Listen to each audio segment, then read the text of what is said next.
Olá, pessoal, tudo bem com vocês? Bom, sejam todos bem-vindos, tá? Hoje é nosso primeiro vídeo do curso básico de mielograma e de biópsia da medula óssea. E aí eu gostaria de começar me apresentando para vocês. Meu nome é Emanuele, de formação eu sou bióloga, tá? Fiz o mestrado em microbiologia médica e estou concluindo o doutorado em biotecnologia.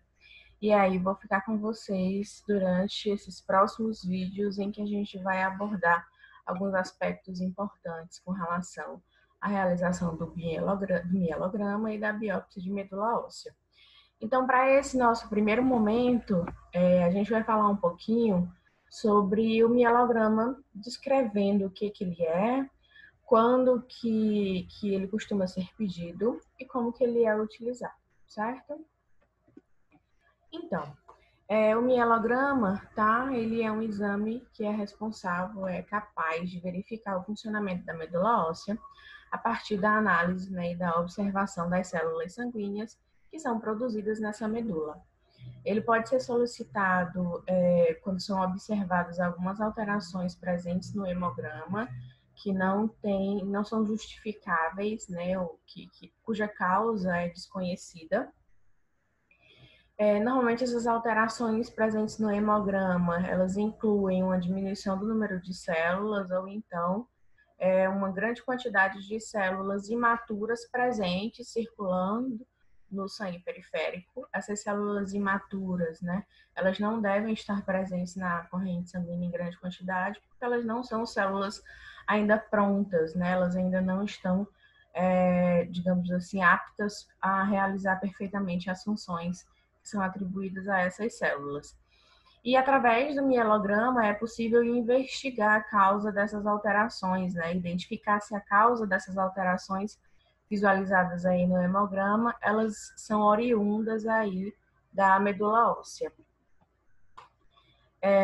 O mielograma, ele permite o diagnóstico de doenças hematológicas, assim como o diagnóstico de outras doenças também.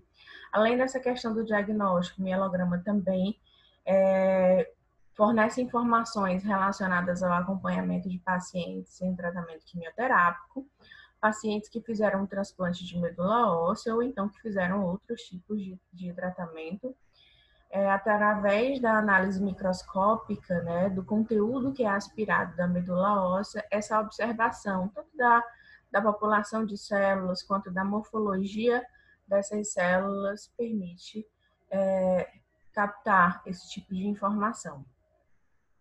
Essa medula óssea, ela é aspirada, tá, de alguns ossos especificamente. Na maioria das situações, essa medula óssea ela é aspirada da crista ilíaca posterior, ou então do osso externo, tá? Quando a gente considera os humanos adultos. E aí a gente tem ossos diferenciados, na verdade, um osso diferente, só quando a gente considera a coleta de medula óssea por aspiração no animal. E é utilizada uma agulha especial para poder fazer essa coleta, tá? Porque essa agulha, ela precisa ser grossa o suficiente para conseguir atravessar o osso e precisa ser, digamos assim, profunda o suficiente para conseguir atingir a medula óssea que está dentro do osso. Então, com essas agulhas, aqui são dois exemplos, tá? De agulhas, essas que estão circuladas aí por esse quadro vermelho, são as agulhas utilizadas como exemplo para a realização do mielograma, para a realização do aspirado.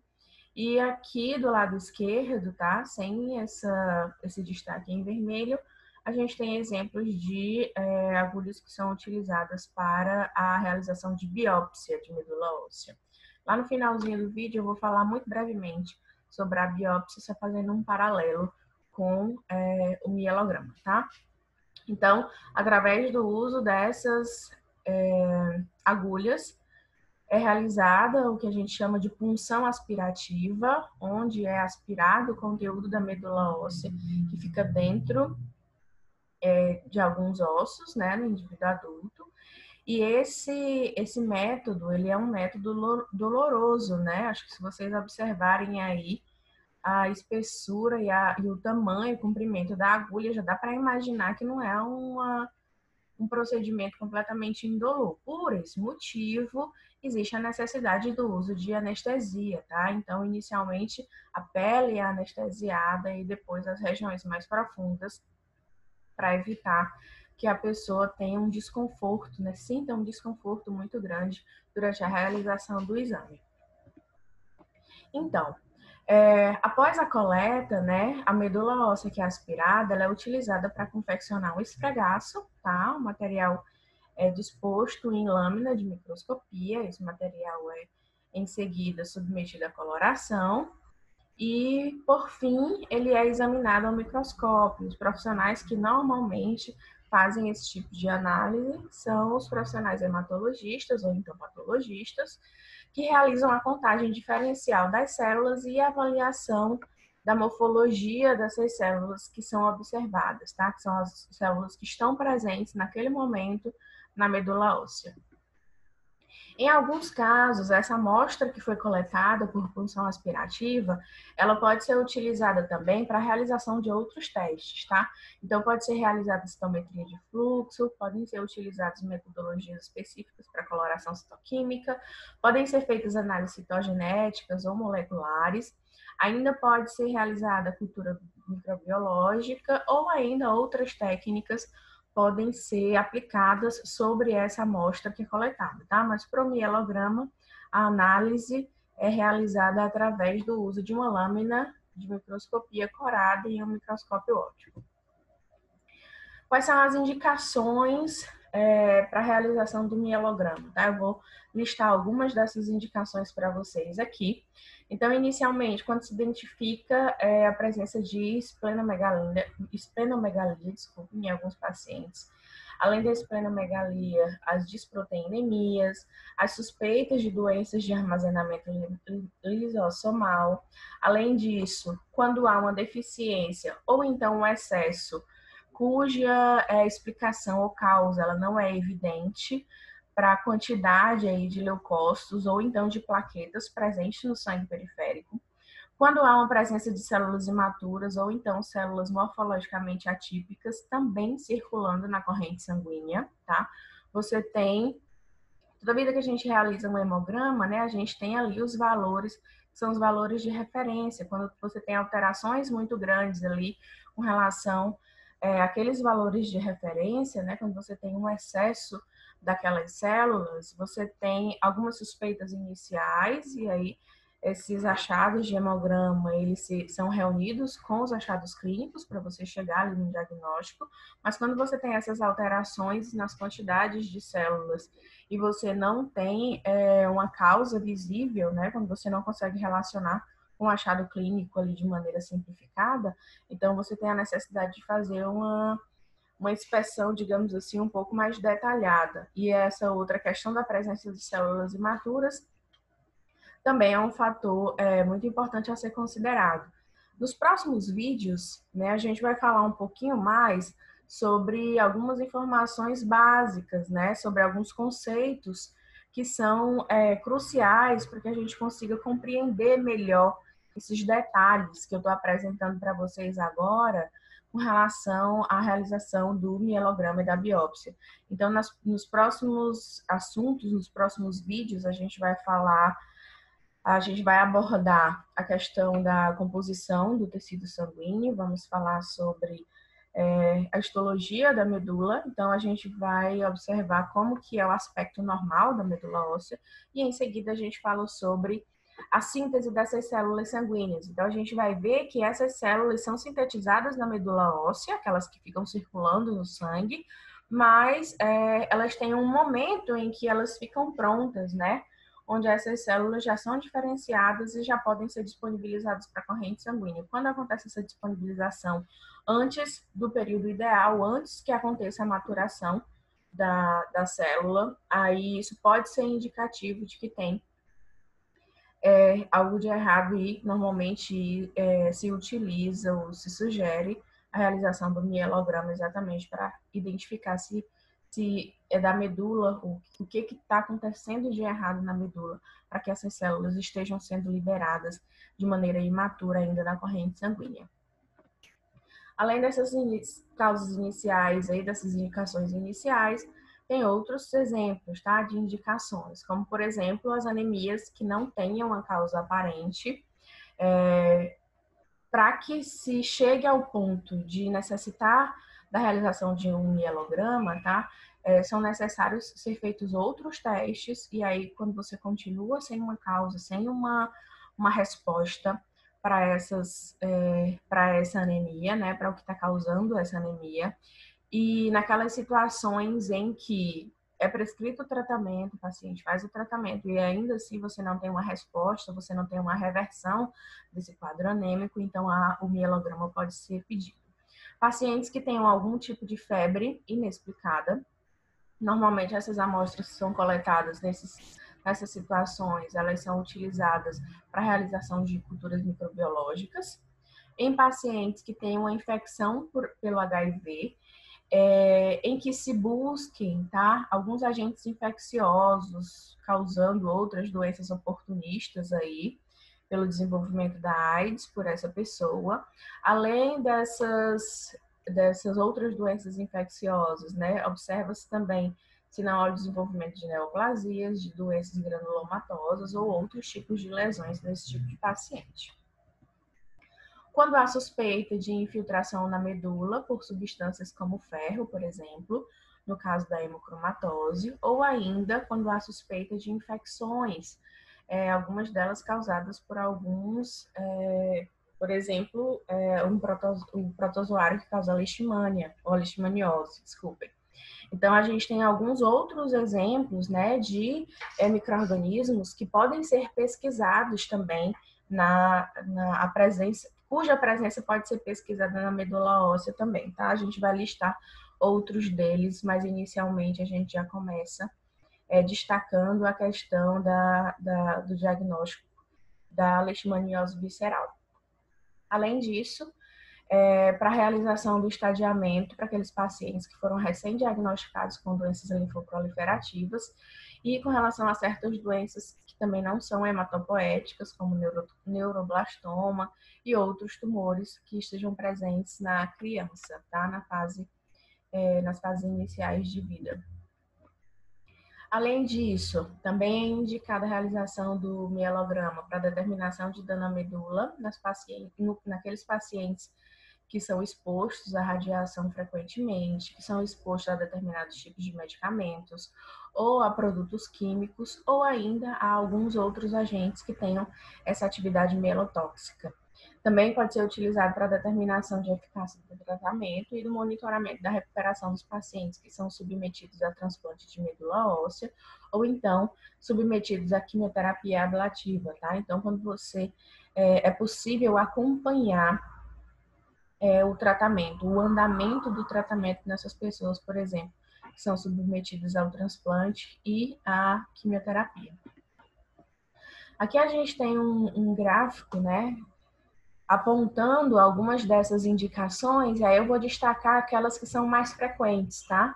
Então, nas suspeitas, por exemplo, de linfoma não-Hodgkin, nos casos de leucemia aguda, nos casos de carcinoma metastático, por exemplo, esses 3 exemplos, né, são aqueles que representam uma porção maior dos casos em que se suspeita, em que há a indicação para a realização do mielograma, tá? São aquelas suspeitas que precisam ser confirmadas a partir da realização do exame. Então, tem outros exemplos listados aqui, entre eles alguns do que eu já comentei agora, como, por exemplo, os quadros de anemia, hepatosplenomegalia, algumas febres de origem desconhecida. Então, os marcantes, os que a gente observa aqui em maior frequência nos casos de leucemia aguda, linfoma não-Hodgkin e carcinoma metastático. Aqui a gente tem uma tabela que também levanta essas doenças, né, que para o diagnóstico, cujo diagnóstico o mielograma ele contribui para você chegar nessa identificação final da doença, e aqueles casos em que o mielograma ele é importante para a realização do acompanhamento do tratamento. No caso da medicina veterinária, né, eu comentei com vocês algumas pequenas outras aplicações. O mielograma ele tem sido bastante utilizado na medicina veterinária, porque ele representa um exame bastante conclusivo nas neoplasias do sistema hematopoético, ou representa uma alternativa auxiliar, né, no diagnóstico de alterações hematológicas inexplicáveis, como os casos de algumas displasias ou então aplasias sanguíneas. Também é utilizado para o controle de quimioterapia nos animais leucêmicos, né, para fazer um acompanhamento de como está a medula nesses animais submetidos ao tratamento. Também nos casos de estadiamento dos animais que têm linfoma. Avaliação dos depósitos de ferro, a pesquisa de parasitas, né? Já comentei com vocês a pesquisa de leishmania, por exemplo. Além da leishmania, você consegue também fazer a pesquisa de Ehrlichia, Histoplasma, de Babesia, entre outros. Febres de origem desconhecida, hipercalcemia e hipoproteinemias inexplicáveis, tá? Então, tem muitos dessas aplicações, né, que são utilizadas na veterinária que, obviamente, culminam com o que a gente observa também, que pode ser utilizado para o humano. Quais são os riscos de se realizar um mielograma, tá? O procedimento, geralmente, é rápido e tem raras complicações, mas pode acontecer desconforto, sangramento no local da punção, infecção ou o surgimento de um hematoma, né? Vocês viram aí que a agulha ela é uma agulha mais resistente, mais grossa, mais longa. Então, tudo isso, né, em decorrência da punção, você pode acabar desenvolvendo esses fatores exatamente no local da punção. Os riscos, eles são considerados riscos mínimos, tá? E quais são as contraindicações da realização do mielograma? O mielograma ele é contraindicado nos casos das pessoas que apresentem deficiências nos fatores de coagulação e outras anormalidades relacionadas à coagulação também. Essa questão de anormalidades relacionadas à coagulação, eles representam, na verdade, isso representa, na verdade, um fator meio adverso. Por quê?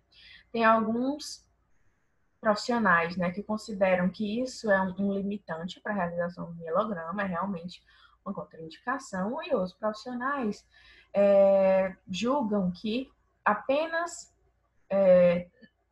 digamos assim, com algumas medidas, né, de proteção, é possível a realização do exame, tá? Então, essas medidas seriam um tratamento ou o uso de uma terapia de reposição de fator de coagulação antes do exame e observação do paciente por 24 horas depois da realização do exame. Então, não chegaria a ser um fator limitante, né, mas exigiria cuidados maiores.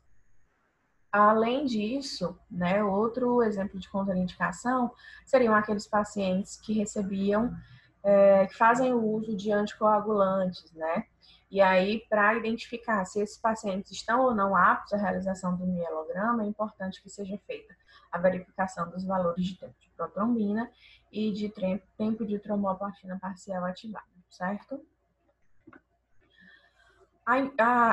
Em casos em que haja infecção ou radioterapia prévia, exatamente no local onde vai ser coletada a amostra, né, onde vai ser realizada a punção, não é muito indicado. Então, nessas situações, existe a possibilidade de realizar a punção em outro ponto. A gente já vai falar sobre os locais preferenciais, né, onde é feita essa punção aspirativa, mas existem outras alternativas. Naqueles pacientes que tenham doenças associadas à reabsorção óssea, também não é interessante a realização do mielograma, porque você necessita que o osso ele se regenere após a realização daquela punção.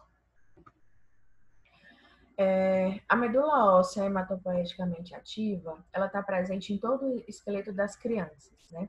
Mas à medida que a gente vai crescendo, à medida que o tempo vai passando, apenas aqueles ossos que fazem parte do nosso esqueleto axial é que vão permanecendo com medula óssea vermelha no seu interior. Então, o local, né, o ponto específico que é preferencialmente escolhido para a realização do mielograma, a realização da punção, é a crista ilíaca posterior. Então, esse local é um local mais confortável, mais seguro e onde há uma facilidade de acesso, tá, para a realização da punção.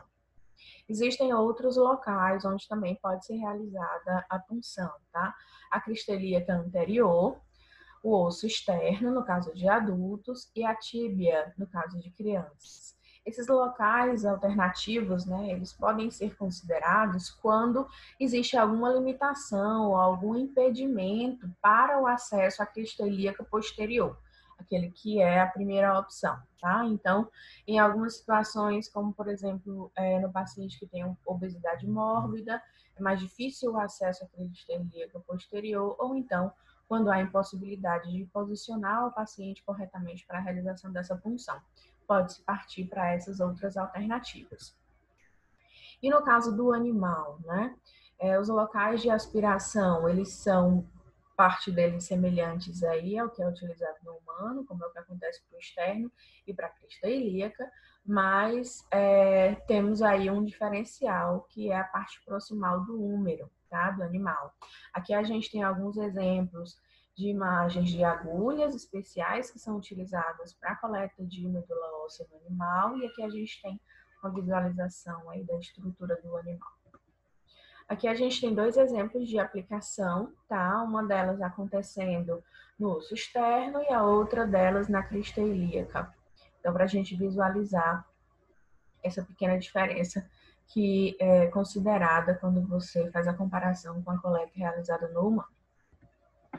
Bom, qual o passo a passo para a realização da punção aspirativa, tá? O local ele precisa ser limpo, tá? Para evitar qualquer tipo de infecção posterior. O local ele é anestesiado também. Eu comentei com vocês que é feita uma anestesia mais superficial na pele e depois uma anestesia um pouco mais profunda que chegue até o periósteo para evitar o desconforto. É realizada a punção com o uso da agulha. Depois da punção, é encaixado, né, uma seringa a essa agulha para aspirar o material desejado, né, a medula óssea dentro do osso. E em seguida, essa agulha que realizou a punção, que foi utilizada para realizar a punção, ela é removida e o local da punção ele é comprimido com gás para evitar que haja um sangramento, tá? No caso da medicina veterinária, se utiliza na seringa que vai aspirar o material, o EDTA 10% para evitar a coagulação desse conteúdo. A amostra ela é coletada em uma placa de Petri, tá? E o veterinário vai buscar com o uso de um capilar, de um tubo capilar, as regiões que contêm as espículas, que são exatamente o local onde fica localizada a medula. E aí, com o mesmo capilar, esse conteúdo ele é transferido para uma lâmina de microscopia, onde vai ser confeccionado o esfregaço, tá? Esse esfregaço ele vai ser corado e, por fim, visualizado em microscópio óptico. Daí eu comentei com vocês que faria uma breve comparação entre a biópsia e a medula óssea, e o mielograma, tá? Na biópsia, ou a biópsia, ela é um pouco mais complexa e um pouco mais demorada do que o mielograma. Além de coletar, de aspirar apenas a medula óssea, tá? Na biópsia vai ser coletado também um fragmento do osso.